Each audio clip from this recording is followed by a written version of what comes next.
बिस्मिल्लाहिर्रहमानिर्रहीम। अस्सलामुअलैकुम। हमारे चैनल में खुश आमदीद। मेरा नाम नाजिया है। दुल्हन जितनी भी सादगी में तैयार होती हो फिर भी खुशबुओं में नहाई हुई होती है। मैं भी ऐसे ही थी। मुझे तो पूरे 15 दिन मेरी माँ ने खुशबुओं वाले पानी से नहलाया था और दुल्हन बनाते वक्त भी मुझे खूब खुशबुओं से नहलाया था। और फिर मैं तो हाफ़िज़ कुरान भी थी। मुझ पर तो वैसे ही अल्लाह का खसूसी करम था। लोग बहुत मोहब्बत और चाहत से मुझसे मिला करते थे। इसीलिए मुझे तो लगता था कि मेरे सीने में कुरान महफूज है। मैं तो बिना खुशबू के भी खुशबुओं के वजूद वाली हूँ। मगर मेरी ये खुशफहमी आज ख़त्म हो गई थी जब कमरे में मेरा शौहर दाखिल हुआ और आते ही कहने लगा कि उठो यहाँ से अभी और इसी वक्त जाओ यहाँ से, तुम नापाक लड़की हो, मुझे तुमसे बदबू आती है और दूर हो जाओ मेरी नज़रों से। ना जाने किस किस्म की औरत हो और पता नहीं कितने दिनों से नहाई नहीं हो तुम। अपने शौहर के मुंह से ये बात सुनकर मेरे होश उड़ गए थे। ज़िल्लत के एहसास से मेरी आंखें गीली हो गई थी। मैं शर्म से ज़मीन में गड़ गई थी। दिल करता था ज़मीन फटे और मैं इसमें समा जाऊं।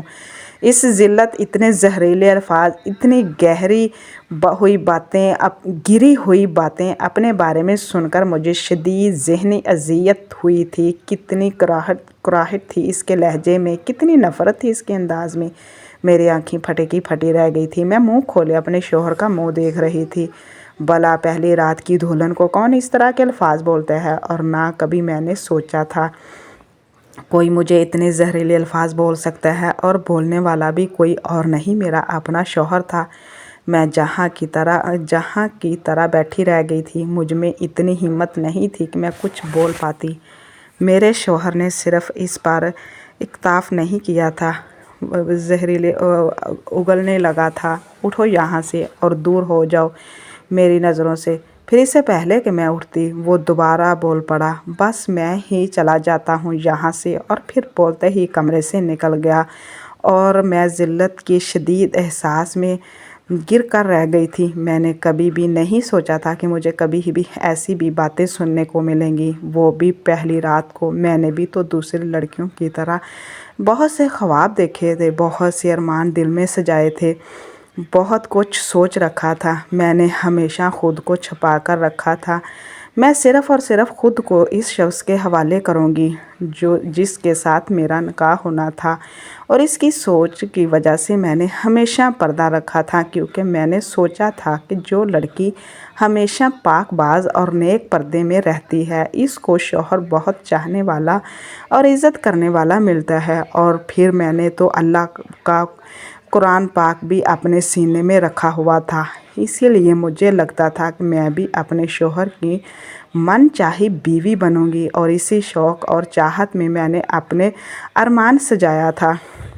मगर मेरे शौहर ने इंतहा नफ़रत अमेज़ कराहत बने और सर अल्फाज बोलकर मेरी सारी उम्मीदों पर पानी फेर दिया था। मेरी आँखों से पानी बहता जा रहा था और मैं ना जाने कितनी देर से रोती रही। मुझे ये भी याद नहीं रहा कि मैं किस हलके में और कहाँ बैठी हूँ। रात आधी से बहुत ज़्यादा बीत चुकी थी, मगर नींद आँखों से कोसों दूर थी। मेरी ज़िंदगी में वीरानियाँ उतर आई थी। मेरे सारे ख्वाब टूट गए थे। मेरे शौहर ने तो मेरा घूंघट उठाना भी गवारा नहीं किया था। अभी मैं बैठी अपने नसीबों को रो रही थी जब मुझे अजानों की आवाज़ सुनाई दी। तब मैं होश में आई। मैं जैसे तैसे उठी और वाशरूम में घुस गई, कपड़े तब्दील किए, वज़ू किया और नमाज़ पढ़ने के लिए खड़ी हो गई। नमाज़ पढ़ के मैंने दुआ के लिए हाथ उठाए, मगर जैसे ही अल्फाज ही ख़त्म हो गए थे, वो समझ नहीं आ रही थी कि अपने लिए क्या दुआ मांगूं। मेरी आँखों से आंसू रवा होने लगे, मेरे हाथ खाली रह गए थे, मेरी ज़िंदगी उजड़ गई थी। मैं यूँ कुछ और समझ कर अपने वालिदैन के घर की दहलीज़ पार करके आई थी। इस वाले के सारे ख्वाब टूट गए थे। मेरे वालिदैन ने अपनी तरफ से बहुत देखभाल कर मेरा रिश्ता ढूंढा था, मगर मेरा नसीब ही ऐसा ही लिखा। फिर भी हैरान थी कि आखिर मुझ में ऐसी कौन सी नापाकी और बदबू थी जो मेरे शौहर को मुझसे इतनी नफ़रत महसूस होती थी। अभी मैं जाए नमाज में बैठी अपने नसीबों को रो रही थी कि जब दरवाज़ा बजा। मैंने उठकर दरवाज़ा खोल तो सामने ही दरवाज़े पर मेरी सास खड़ी थी। वो मुझसे नाश्ते का कहने आई थी और मुझे कहने लगी कि इतनी देर तक सोई हो, नींद होगी पूरी, तुम्हारी और मेरा बेटा कहाँ है, नज़र नहीं आ रहा। मैं खाली खाली नज़रों से अपनी सास को देखने लगी थी। क्या कहती इसको कि वो तो रात में ही कहीं चला गया था, मगर कह नहीं पाई। और मेरी सास को मेरी शर्म हया समझ लिया था, इसलिए मुस्कुराकर प्यार से सर पर हाथ फेरा और कहने लगी कि चलो वो आ जाएगा, तुम आ जाओ बाहर और हमारे पास बैठो। इसलिए मुस्कुराकर प्यार से सर पर हाथ फेरा और कहने लगी चलो आ जाएगा, तुम आ जाओ बाहर हमारे पास बैठो। मैंने सास की बात पर सर हिलाया और अपने सर पर दुपट्टा लेकर सास के पास ही बैठ गई कि देखती हूँ कहीं सास को बदबू आती है या नहीं, मगर उन्होंने ऐसा कुछ नहीं कहा था। फिर मुझे लगा कि शायद मेरे शौहर को मेरा ज़्यादा मेकअप करना पसंद नहीं आया था। अब शायद मेरे शौहर को मुझसे कराहट महसूस ना हो, यही सोचकर मैं खामोश रही और अपने मेके से आने वाले अपने वालिदैन और बहनों को कुछ नहीं बताया। इनको यही इशारा दिया कि मैं बहुत खुश हूँ और मुझे अपने ससुराल से कोई मसला नहीं हुआ, मगर ये मेरी खुशफहमी थी। अब तो रोज़ यही होने लगा था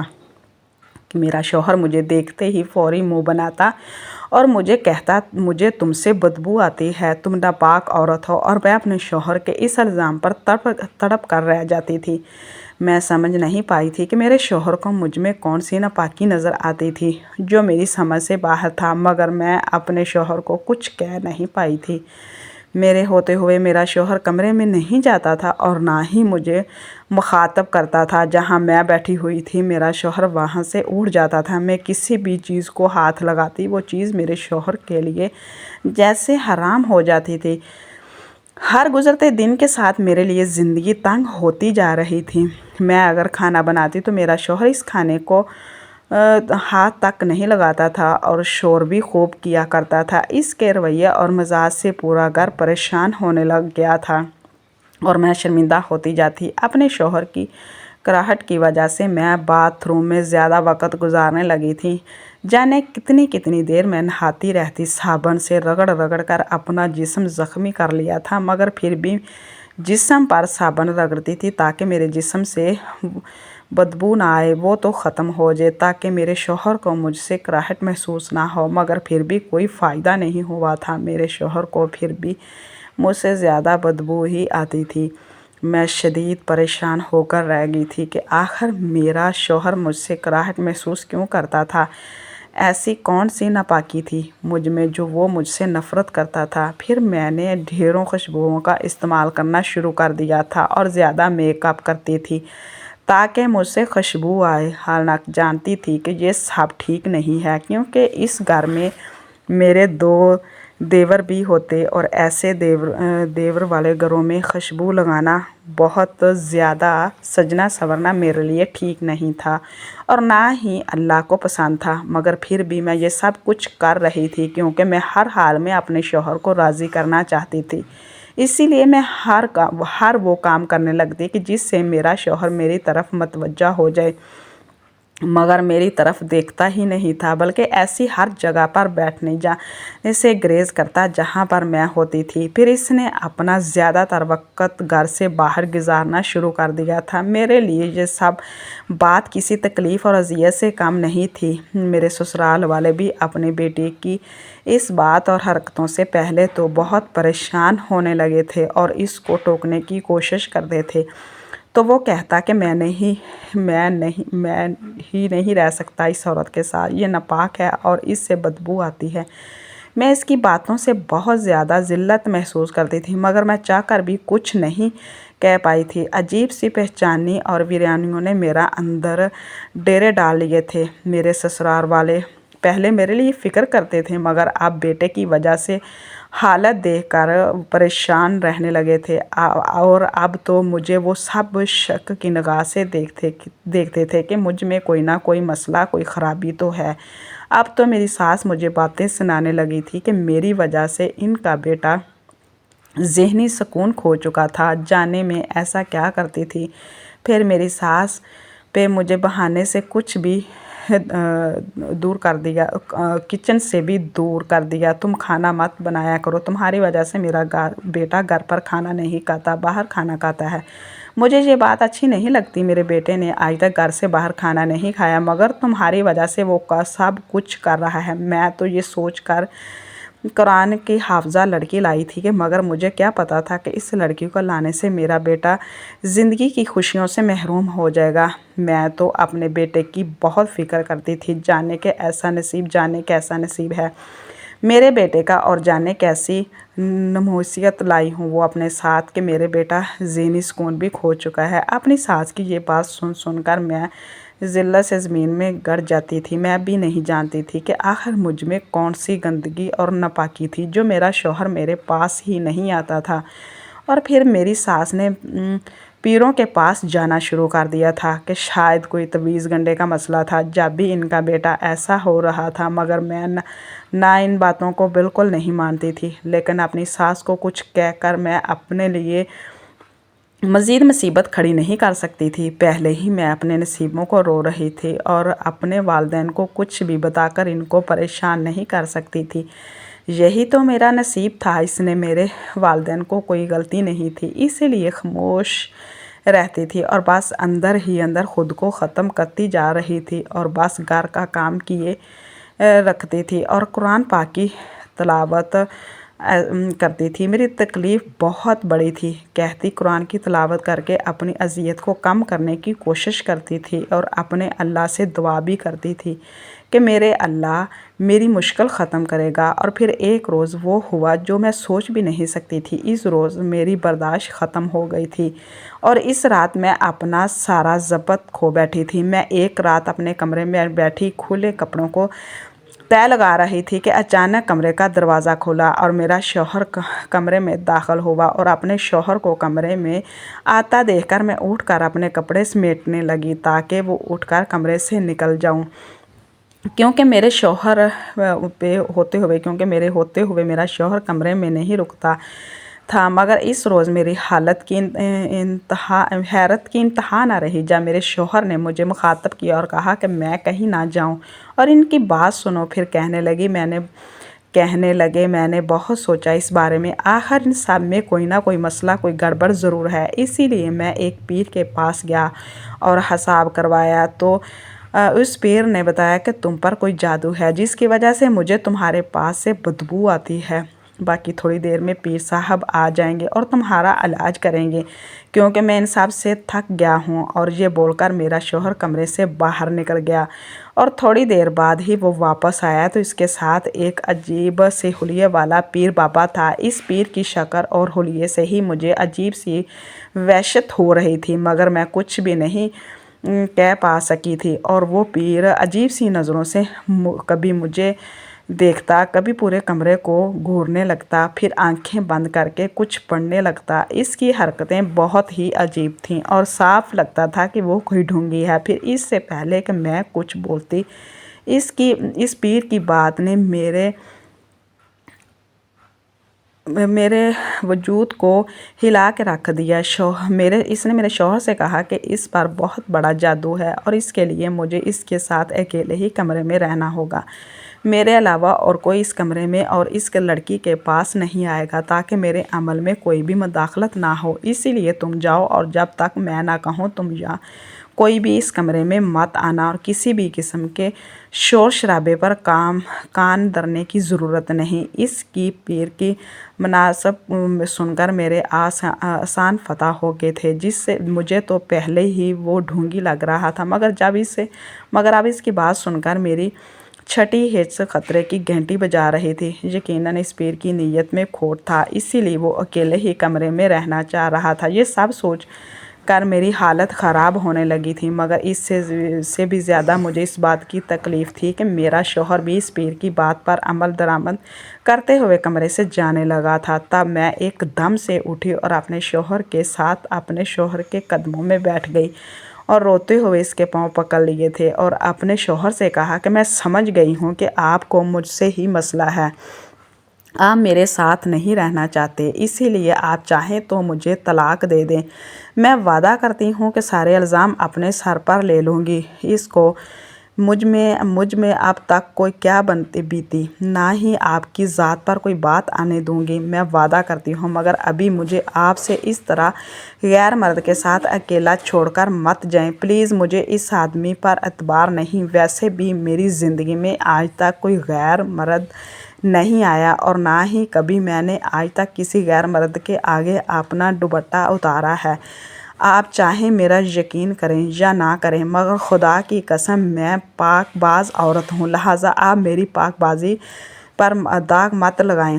اس آدمی کو یہاں سے بھیجیں، میں صبح ہوتے ہی یہاں سے چلی جاؤں گی۔ میں جیسے پھوٹ پڑی تھی اور زوروں قطار روتے ہوئے اپنے شوہر کی منت سماج کرنے لگی تھی۔ میری بات سن کر میرا شوہر تو جیسے سکتے میں ہی آ گیا تھا، جبکہ وہ پیر جیسے بے چین ہوا تھا، شاید اس کو اپنے مقصد کو پورا ہونے میں ناکامی ہوتے ہوئے نظر آ رہی تھی۔ اس نے وہ جلدی سے کہنے لگا کہ بھائی جلدی کرو، اس پر لگتا ہے بہت سخت قسم کا اثر ہوا ہے جادو کا، اسی لیے ایسی باتیں کر رہی ہے۔ تم جاؤ یہاں سے، میں اس کا علاج شروع کروں۔ مگر میری شان نے اس کو کہا کہ نہیں پیر جی، میرے شوہر نے اس کو کہا نہیں پیر جی، آپ باہر چلیں، میں آپ کو آپ کے ٹھکانے تک چھوڑ کر آتا ہوں، کیونکہ اب مجھے اپنی بیوی کا علاج نہیں کروانا۔ میرے شوہر کی بات سن کر اس پیر کے چہرے پر ہوائیاں اڑی تھیں، میری رکی ہوئی سانسیں بھی بحال ہو گئی تھیں، کیونکہ میں بہت زیادہ ڈری ہوئی تھی کہ ایسا نہ ہو میرے بولنے کے باوجود میرا شوہر مجھے اس پیر کے حوالے کر دے۔ مگر شکر ہے میرے شوہر کو میری بات سمجھ آ گئی تھی، حالانکہ اس کے بدلے جو بات میں نے کہی تھی وہ بات میرے لیے انتہائی تکلیف دہ تھی، کیونکہ اب تک جتنی بھی اذیت بے رخی سہی تھی میں اس شخص کے ساتھ رہنا چاہتی تھی، صرف اس امید پر کہ کبھی نہ کبھی میرے شوہر کا رویہ میرے ساتھ بہتر ہو ہی جائے گا۔ مگر اب مجھے یہ رشتہ ختم کرنا تھا، جو کہ بہت ہی مشکل عمل تھا میرے لیے، مگر جو ذلت مجھے آج کی رات ملنے والی تھی، اس اذیت سے بہتر تھا کہ میں طلاق کا داغ اپنے سر پر لیتی، تو کم سے کم میری عزت داغدار ہونے سے بچ گئی تھی۔ پھر اس پیر کو تو ویسے ہی سننے کے بعد میرے شوہر ہم نے اس کو کہا، اس سے لے کر اس کے آستانے پر چلا گیا۔ اس کے جانے کے بعد میں اپنے نصیب پر بہت زیادہ روئی تھی، ہزاروں کوششوں کے باوجود بھی میں اپنا گھر نہیں بسا پائی تھی۔ پھر میں اٹھی اور اپنا سامان طے کرنے لگی، مجھے صبح اس گھر کو ہمیشہ کے لیے چھوڑ کر چلے جانا تھا۔ اپنا بیگ تیار کر کے میں اٹھی اور وضو کر کے نفل ادا کرنے لگی اور اللہ سے دعا کرنے لگی جو میں نے حق میں بہتر ہے اور جو میرے اللہ کو بہتر لگتا ہے۔ مجھ میں ہر آنے والی سنگین لمحے کے لیے تیار تھی۔ دعا مانگنے کے بعد میں صوفے پر بیٹھ گئی اور باقی کی رات کہیں پر گزار کر صبح کا انتظار کرنے کا سوچا تھا۔ پھر تقریباً 1.5 گھنٹے کے بعد جب میرا شوہر کمرے میں داخل ہوا اور مجھے صوفے پر بیٹھ کر دیکھا اور پاس پڑے تیار بیگ کو دیکھ کر ٹھٹکا اور پھر سر جھکا کر دھیرے دھیرے چلتا میرے پاس آیا اور کہنے لگا مجھے تم سے کچھ کہنا ہے، اور پھر میرے پاس بیٹھ کر شرمندہ تھا مجھ سے معافی مانگی اور مجھے ایسی حقیقت بتائی جو اتنے روز سے یہاں سب کچھ ہو رہا تھا۔ میرے شوہر نے مجھے بتایا کہ میں اپنی والدہ کا سب سے بڑا اور لاڈلا بیٹا ہوں، مجھے میری ماں نے بہت پیار سے پالا تھا، میری زندگی میں کبھی کسی چیز کی کمی نہ ہونے دی تھی۔ اپنی باقی اولادوں کی نسبت میری امی کا چہیتا تھا، جھکاؤ میری طرف زیادہ تھا اور اپنی ماں کا بے حد حادثہ پیار پا کر اچھا خاصا مغرور اور نک چڑھا ہو گیا تھا اور اپنی بات منوانے کا عادی بھی تھا اور چاہتا تھا کہ میری زندگی میں سب کچھ وہی ہو جو میں چاہتا ہوں۔ میں نے اپنی پڑھائی اپنی مرضی سے پوری کی تھی، نوکری بھی اپنی مرضی سے کی تھی، مگر شادی کے معاملے میں میری امی نے اپنی بات منوانی چاہی، کیونکہ وہ میرے لیے ایک لڑکی کو پسند کر چکی تھی اور ہر حال میں اس لڑکی کو ہی اپنی بہو بنانا چاہتی تھی۔ جبکہ یونیورسٹی کے وقت میں نے ایک لڑکی کو پسند کر لیا تھا، ہماری بہت اچھی انڈرسٹینڈنگ ہو گئی تھی اور میں ہر حال میں اس لڑکی سے شادی کرنا چاہتا تھا۔ وہ لڑکی بھی مجھ سے شادی کرنے کے لیے سنجیدہ تھی اور ہر حال میں چاہتی تھی کہ میں اپنی والدہ کو اس کے گھر رشتے کے لیے بھیجوں۔ ہم نے ایک دوسرے کے ساتھ بہت سے وعدے کیے تھے اور مستقبل میں بہت سے ارادے بنا لیے تھے۔ ہم دونوں ایک دوسرے کے لیے لازم ملازم بن چکے تھے۔ میں اب ہر حال میں اس لڑکی کے ساتھ کیا ہوا وعدہ پورا کرنا چاہتا تھا۔ ویسے بھی وہ لڑکی مجھے بہت پسند تھی، مگر امی میری اس بات کو سمجھنے کے لیے تیار ہی نہ تھی، کیونکہ اس کے بقول جو لڑکی انہوں نے پسند کی تھی وہ ہر لحاظ سے بہترین تھی اور مجھے وہی سوٹ کرتی تھی، اور وہ لڑکی قرآن پاک کی حافظہ بھی تھی۔ ٹھیک، مگر میری ذہن میں یہ بات بالکل نہیں ٹک رہی تھی کہ میں اپنی ضد پر اٹکا ہوا تھا، مگر امی نے رشتہ طے کر کے مجھے خاموش کروا دیا، اور میں چاہے جتنی بھی مرضی کا مالک بن جاتا مگر ماں کا دل نہیں دکھا سکتا تھا۔ میں اپنی ماں سے بہت محبت کرتا ہوں، اسی لیے ان کی پسند سے خاموش ہو گیا، لیکن دل ہی دل میں پکا ارادہ کر لیا تھا کہ آنے والی چاہے جتنی بھی اچھی ہو، میں اس لڑکی کو کسی بھی صورت قبول نہیں کروں گا، اور اس لڑکی کو مجبور کروں گا کہ وہ خود ہی مجھے چھوڑ کر چلی جائے۔ اس لیے شادی کرتے ہی میں نے یہ ڈرامہ رچایا کہ مجھے تم سے بدبو آتی ہے، تم ناپاک ہو، اور پھر تمہارے ہوتے ہوئے کمرے میں بھی نہیں آتا تھا، اور نہ ہی تمہارے ہاتھ کا بنا کھانا کھاتا، اور صرف تمہیں تنگ کرنے کے لیے اور اپنی ماں کو یہ احساس دلانے کے لیے کہ ان کی پسند کی گئی لڑکی کسی لحاظ سے میرے لیے بہترین نہیں تھی۔ میں نے ہوٹلوں میں کھانا کھانا شروع کر دیا تھا، حالانکہ میں ہوٹلوں کے کھانے بالکل پسند نہیں کرتا تھا، مگر کہتے ہیں کہ نہ کچھ پانے کے لیے کچھ کھونا پڑتا ہے، تو میں نے بھی اس سوچ پر عمل کرنا شروع کر دیا تھا، اور میں جان بوجھ کر اپنے چہرے کو سنجیدہ کر لیتا کہ دیکھنے والے کو یہی لگے کہ تمہارے ساتھ شادی کر کے مجھے بہت سخت پریشانی ہوئی ہے، اور اپنے اس مقصد میں کسی حد تک میں کامیاب ہو جاؤں۔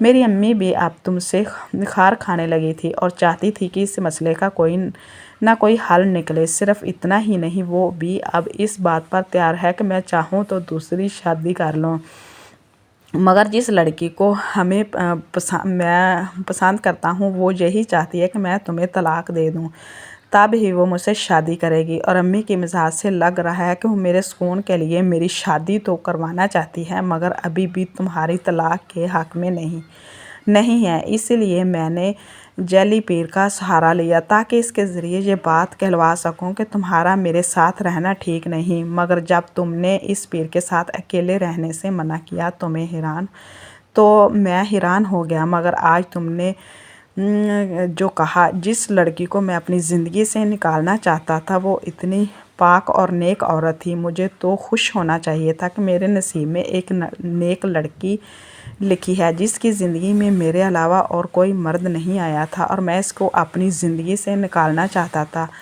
حالانکہ جس لڑکی کو میں پسند کرتا ہوں اس کا سارا فرینڈ سرکل ہی لڑکوں پر مشتمل ہے، اسی لیے پہلے وائس جس کے بارے میں وہ مجھے بڑے فخر سے بتاتی، اور میری آنکھوں پر اس کی محبت کی پٹی بندھی ہوئی تھی، پردہ بھی پڑ چکا تھا، مگر اب مجھے سمجھ آ رہا تھا یہاں اصل میں صرف تمہارے قابل نہیں تھا، میں ہی تمہارے قابل نہیں تھا۔ اس بہانے سے اللہ نے مجھے تم سے دور رکھا تھا، کیونکہ تم حافظ قرآن اور نیک عورت ہو۔ نیک عورتوں کے لیے نیک مرد ہوتے ہیں، مگر میں نے ہمیشہ سنا تھا آگاہی اس کے لیے ایک لمحہ ہی کافی ہوتا ہے۔ سچ کہوں تو آج میرا یقین کہ واقعی میں ایسا ہوتا ہے، ایک لمحے لیے انسان وہ فیصلہ کر لیتا ہے، دن میں ساری زندگی بھی سوچ سمجھ کر اٹل فیصلہ نہیں کر پاتا۔ میں جانتا ہوں کہ میری معافی ناقابل قبول ہے، پھر بھی میں چاہتا ہوں کہ تم مجھے معاف کر دو اور مجھے ایک موقع دے دو۔ میں وعدہ کرتا ہوں تمہیں زندگی کی ہر خوشی دوں گا۔ میں اپنے اس پلان کے بارے میں سارے گھر والوں کو بتا کر سب کے سامنے اپنی غلطی کا اعتراف کرنا چاہتا ہوں۔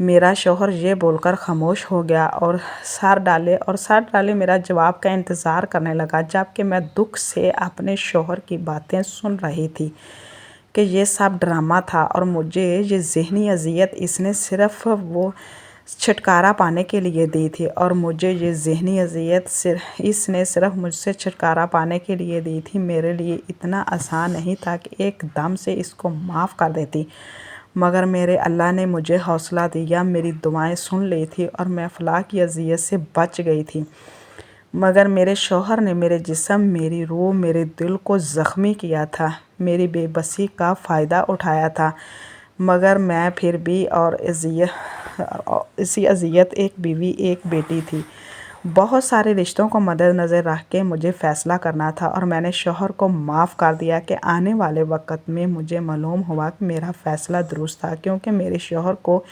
ایک لمحے کی آگاہی کے اس سفر میں عمر بھر سے ہی فیصلہ کر لیا تھا۔ پلیز ہمارے چینل کو سبسکرائب کریں تاکہ آپ کو اچھی ویڈیو سننے کو ملے۔ اللہ حافظ۔